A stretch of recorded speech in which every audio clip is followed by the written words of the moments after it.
오늘은 지난주 묵상 본문 중에 하나를 선택해서 함께 말씀을 나누려고 합니다. 애플 TV에서 제작 방영하는 드라마 파친코가 화제인 것 같습니다. 애플 TV로만 볼 수 있도록 되어 있나 보던데 1화는 인터넷에 무료로 볼 수 있도록 이렇게 올려져 있는 것 같습니다. 저도 아직 보지는 못했지만 전체 내용은 일제시대 그 일제의 침략과 수탈 또 학살의 그런 역사를 보여주는 것 같습니다. 이런 내용의 드라마가 애플 같은 세계적인 기업의 OTT 프로그램으로 전 세계에 알려지게 되었는데 이제 아마 일본은 점점 더 설 자리가 좁아지는 게 아닌가 그런 생각이 듭니다. 이 드라마를 본 외국인들은 독일이 유태인들을 학살했듯이 일본이 조선을 학살한 것을 비슷하게 그렇게 본다고 합니다. 아마도 이 드라마를 계기로 세계인들이 독일의 유태인들에 대한 사죄의 태도와 일본의 한국에 대한 오만한 태도를 대조하게 될 것 같습니다. 일본의 극우 세력들과 정치인들이 자신들의 범죄를 진정으로 사죄하고 돌이키지 않으니까 이제 전 세계적인 드라마를 통해서 그들의 범죄 행각이 낱낱이 드러나게 되었고 자신들의 과거를 하지 않을 수 없는 그런 막다른 골목으로 몰리는 것 같습니다. 그들이 어떤 태도를 취할지는 좀 더 두고 보아야 되겠지만 지금까지의 그들의 작태를 볼 때 그렇게 큰 기대가 되지는 않습니다. 물론 이런 고통의 역사는 우리나라만 있었던 것은 아니죠. 거대한 중국도 일본에게 학살당한 그런 역사가 있지 않습니까? 그러나 뭐니 해도 이런 학살의 역사의 대표적인 예는 바로 유태인이겠죠. 그런데 유태인들은 유난히도 어려움을 많이 겪었던 민족입니다. 그 이유가 무엇이냐를 여러 가지로 말할 수 있겠지만 주원준이라는 학자가 말하기를 이스라엘의 지정학적인 위치 때문이다. 그의 표현대로 말씀드리면 이스라엘은 지정학적 요충지에 위치한 약소국입니다. 이스라엘이 위치한 팔레스타인은 예로부터 비옥한 초승달 지역이라고 불렸습니다. 이집트의 나일강 유역으로부터 해서 지중해 연안의 팔레스타인을 거쳐서 티그리스 유프라테스 강변까지 그리고 페르시아만까지 이어지는 그 초승달 모양의 땅을 가리키는 용어죠. 인류 문명이 시작된 곳이고 아카드라는 제국, 또 아시리아, 히타이트, 바빌로니아, 이집트, 페르시아, 헬라, 로마에 이르기까지 역사적인 대제국들이 명멸했던 지역입니다. 이런 대제국들 사이에서 이스라엘뿐 아니라 수많은 소도시 국가들이 출몰했던 지역이 바로 이 팔레스타인입니다. 그러니 팔레스타인의 운명은 어느 제국에 잘 붙어 사느냐에 의해 결정되는 것이었어요. 이스라엘도 마찬가지였습니다. 이스라엘 역사를 보면 아시리아에게 붙었던 적도 있고 바빌로니아에게 붙었던 적도 있고 이집트에게 붙었던 적도 있습니다.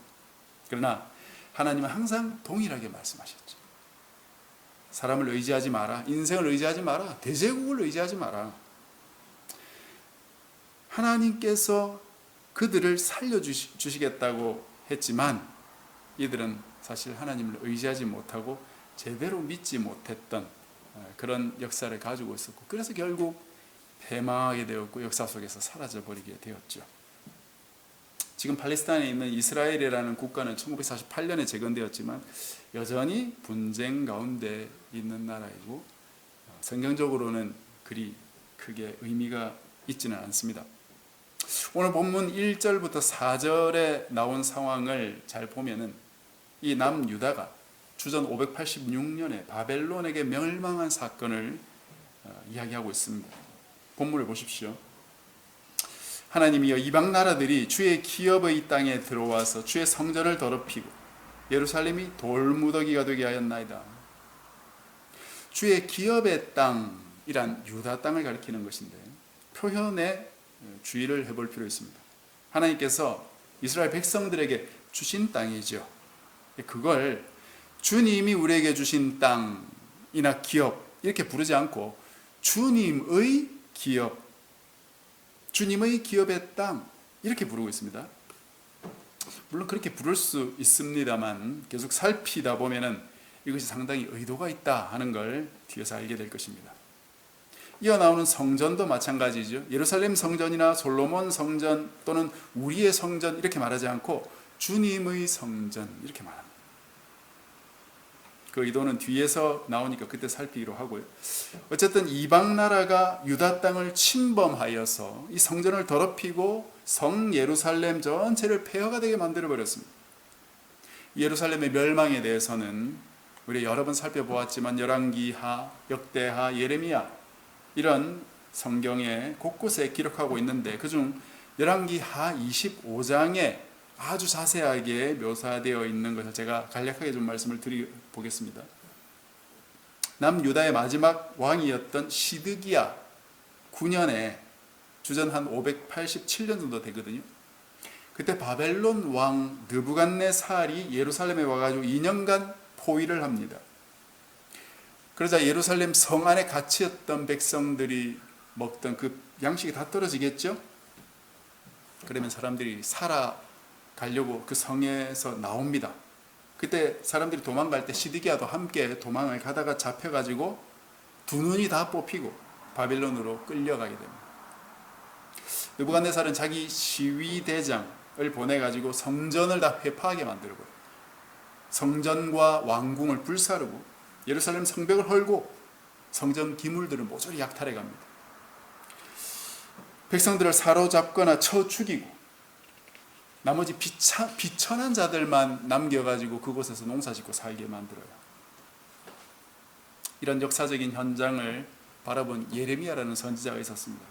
이 선지자가 늘 울면서 예언하는 바람에 눈물의 선지자라는 별명을 얻게 되었어요.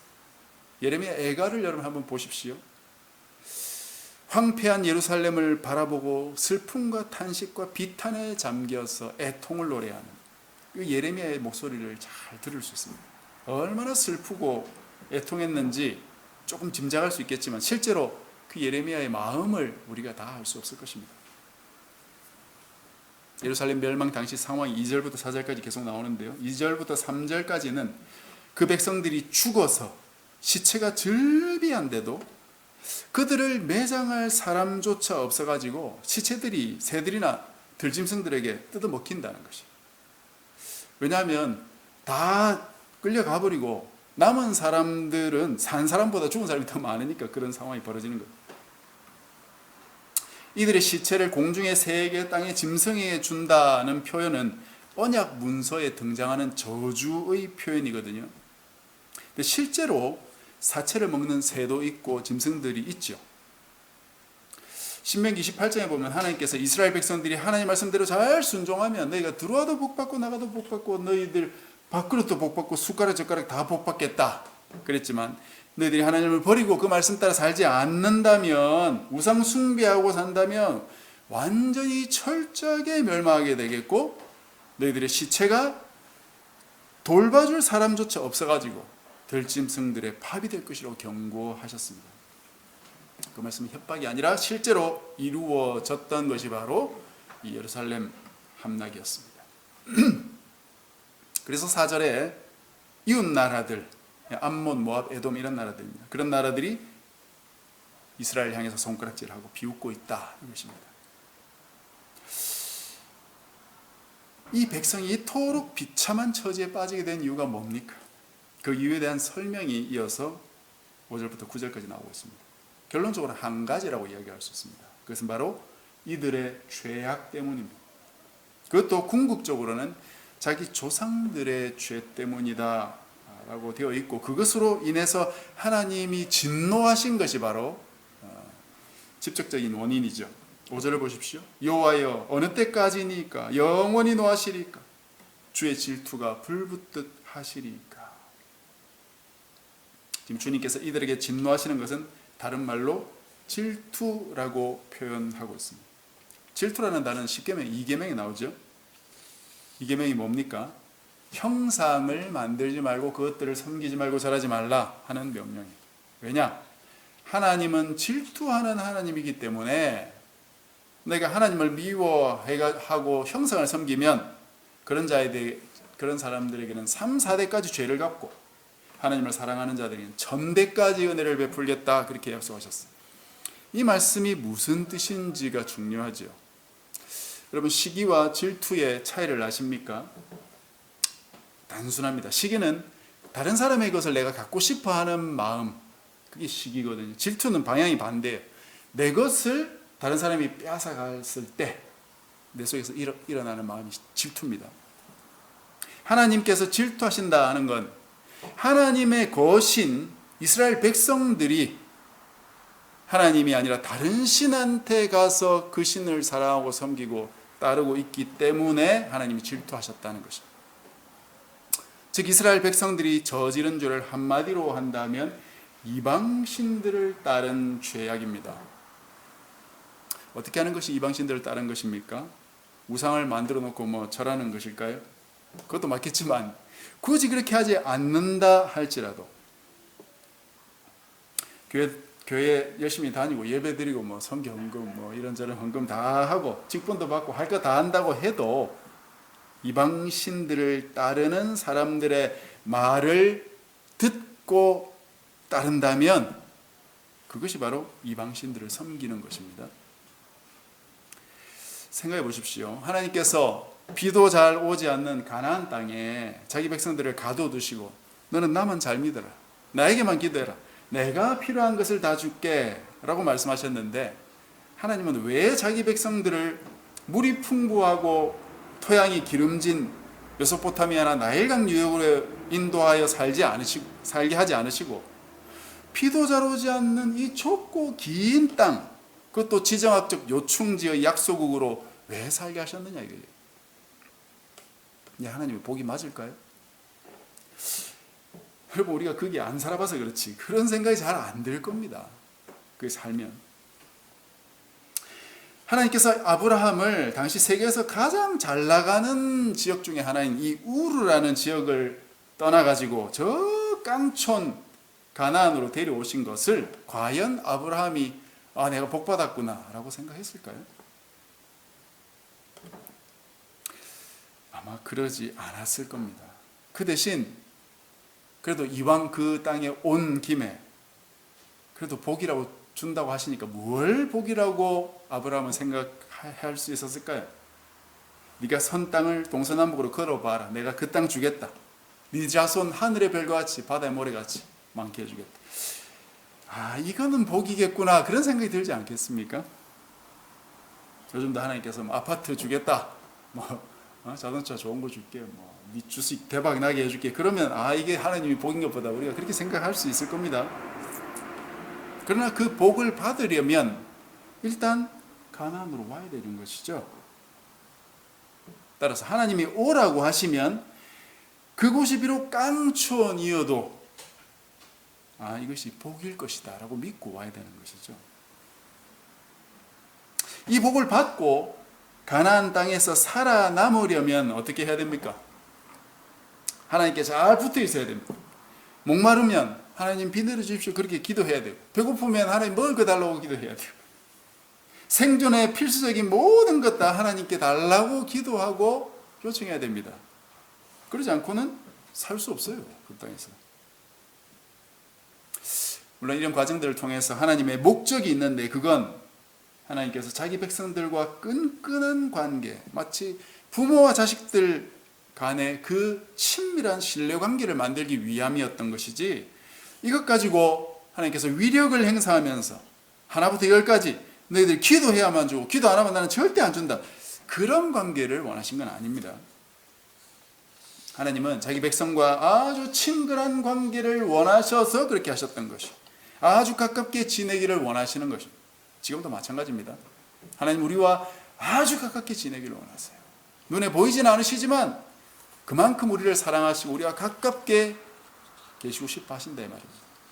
그래서 언약이라는 걸 맺으셨고 너희들이 나를 떠나면 저주를 퍼붓겠다 그렇게 협박도 하시는 이유가 바로 그겁니다. 그런데 이 하나님은 우리와 이런 살가운 관계를 원하시지만 인간이 아니시기 때문에 늘 우리에게 이것저것 명령하시고 금지하시고 잔소리하시는 그런 분이 아니에요. 지켜야 할 계명을 주시고는 그렇게 살도록 쭉 충분한 시간과 공간과 여유를 주시고 수천 년 수백 년 기다려 주시는 거지. 그리고 계명대로 살지 못했을 때는 바로 징계하시는 것이 아니라 회복할 수 있는 길도 얼마든지 하나님이 주셨지 않습니까? 그런데 우리 인간들은 어떻습니까?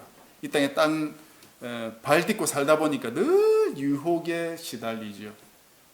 주변 사람들의 말에 늘 시달려요. 그 사람들의 말과 하나님 말씀을 비교하면서 하나님 말씀대로 잘 안 사는 거죠. 아마 여러분 성경을 읽을 때 이해할 수 없는 부분이 있을 겁니다. 하나님께서 홍해를 갈라주시고 마른 하늘에서 만나도 내려주시는데 왜 이 백성들이 하나님을 잘 못 믿었을까? 고대인들의 사회는 우리가 이해하기 어려운 부분들이 너무나 많이 있습니다. 그중 대표적인 것이 바로 신화라는 것이죠. 신화. 여러분, 고대의 사회는 신화의 세계입니다. 모든 것이 신과 연결되어 있어요. 태양, 비, 구름, 땅, 농사, 바람, 바다, 병, 하나부터 열까지 신들의 축복과 저주로 해석해왔던 세계가 바로 고대의 세계.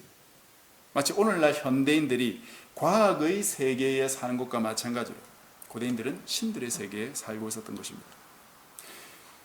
신들은 저 위에 어떤 특정한 부분에 살고, 인간들은 이 땅 위에 살고, 이 땅 아래에는 죽은 사람들이 들어가 사는데 각 장소마다 또 다스리는 신이 다르다, 이렇게 생각했습니다. 그런 신도 얼마나 종류가 많았겠습니까?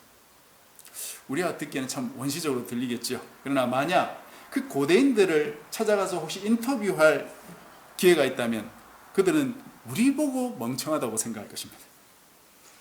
아니, 신이 있다는 걸 당신은 모르냐고 그렇게 아마 반문할 거예요. 누가 옳습니까? 고대인들이 옳습니까? 우리가 옳습니까? 여러분, 그거에 답하기 쉽지 않습니다. 고대인들은 비를 바알이 내려준다고 믿었어요. 그가 농경신이기 때문에. 여호와는 전쟁의 신으로 알려져 있었죠. 해와 달, 별, 바람, 피, 땅들도 각각 주관하는 신들이 있었습니다. 이 사람들에게 가서 당신들이 생각하는 그런 신들은 없고 여호와만 참된 신이니까, 그리고 여호와가 만물을 다 주관하시니까 다른 신 섬기지 말고 하나님께만 기도해야 된다, 그렇게 말한다면 분명히 이 사람이 어디서 외계에서 왔나, 외계인 취급받았을 겁니다. 그래서 차라리 고대인들에게는 다른 신은 없다고 하지 않고 그 신이 아니라 너의 신을 버리고 하나님을 믿어야 된다, 이렇게 하면 또 혹시나 이해할지 모르겠습니다. 그러니 가나안 땅에서 여호와만 섬기며 사는 건 말은 쉽고 그렇게 하겠습니다, 맹세는 쉬울 줄 모르지만 결코 쉬운 일이 아니었다는 것입니다. 그리고 하나님도 그 사실을 잘 알고 계시지요. 그래서 하나님이 수천 년 기다려주시고 선지자들을 보내서 말씀으로 교훈을 계속 하셨던 이유입니다. 그래도 끝까지 이 백성들이 하나님을 잘 따르지 않고 불순종하니까 결국 이 사달이 났던 것이지요. 이 부분이 바로 우리 역시 주의해야 될 지점입니다. 우리가 사는 세계가 포스트 모더니즘의 세계라고 말하고 모바일의 세계고 제4차 산업혁명의 세계다라고 우리는 누누이 말하고 있지만 하나님께는 안 통합니다. 하나님이 고대의 하나님이셔서가 아니죠. 하나님은 오늘날에도 여전히 자기 백성들의 모든 필요를 채울 수 있는 분이시고 실제로 그렇게 채워주시지요. 그 사실을 배우셔야 됩니다.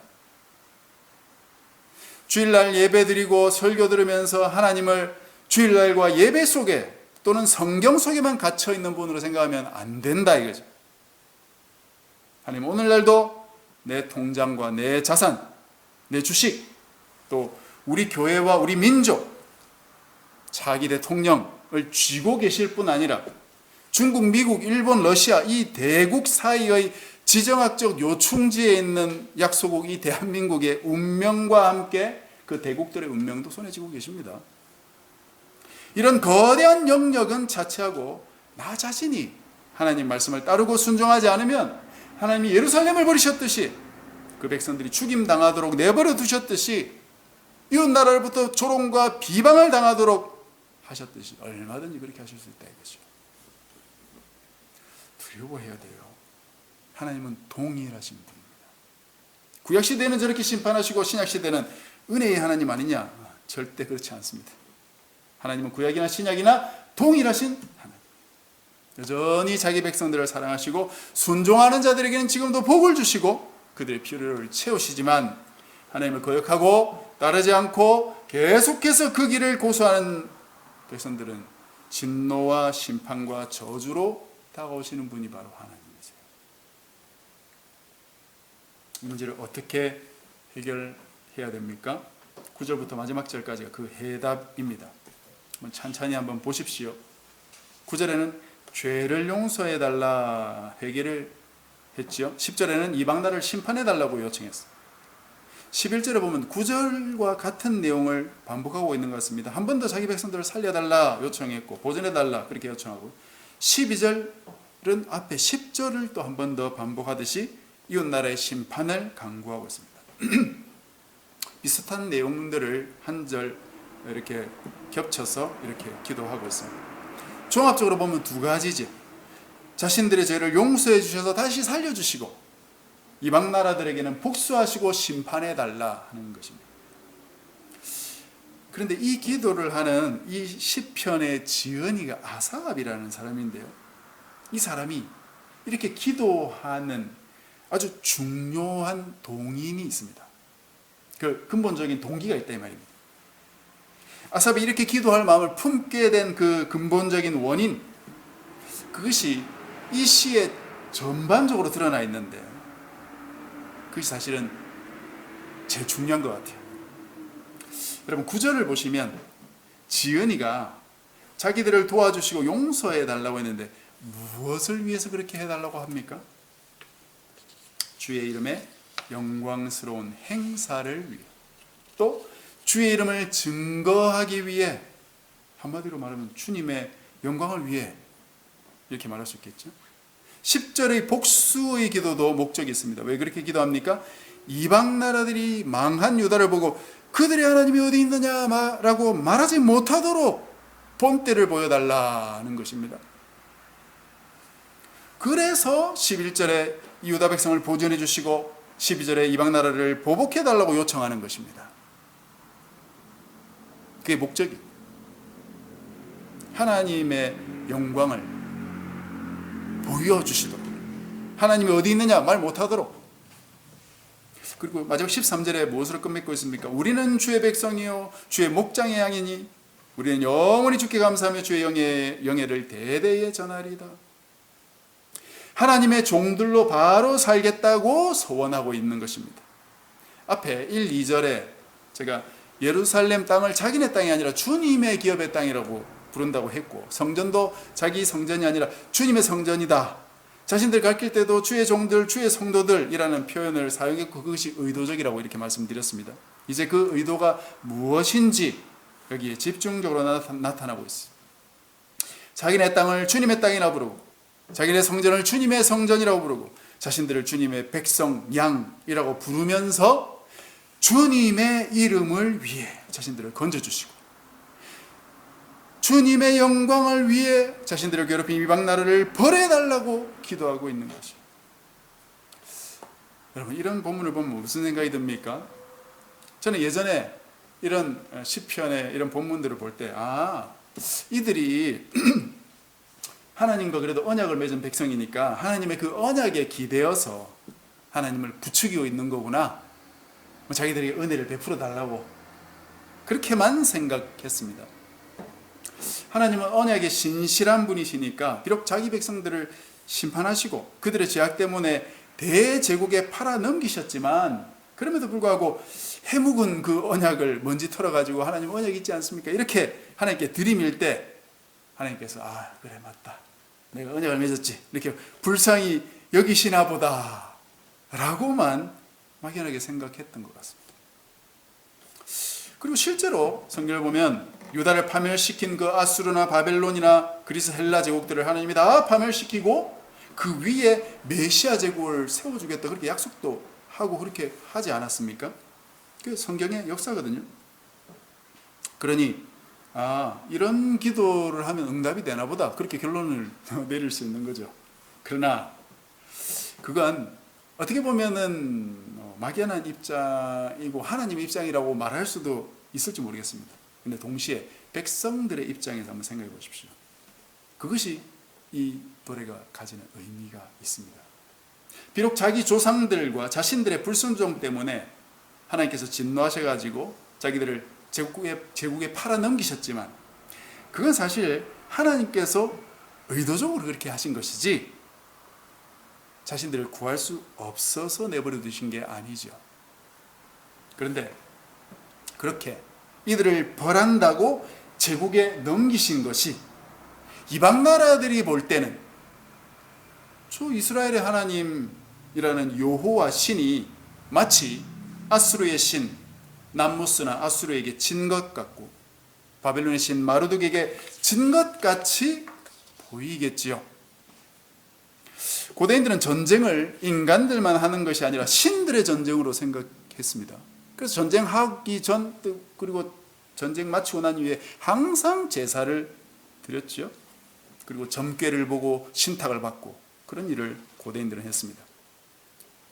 그리고 전쟁에서 결과적으로 이기면 그 이긴 나라의 신이 더 강해서 그렇다고 생각했고, 지면 상대편의 신이 더 강하구나, 그렇게 생각했습니다. 따라서 이스라엘이 바벨론에게 진 건 여호와가 마르둑에게 진 것으로 사람들은 생각했다 이 말입니다.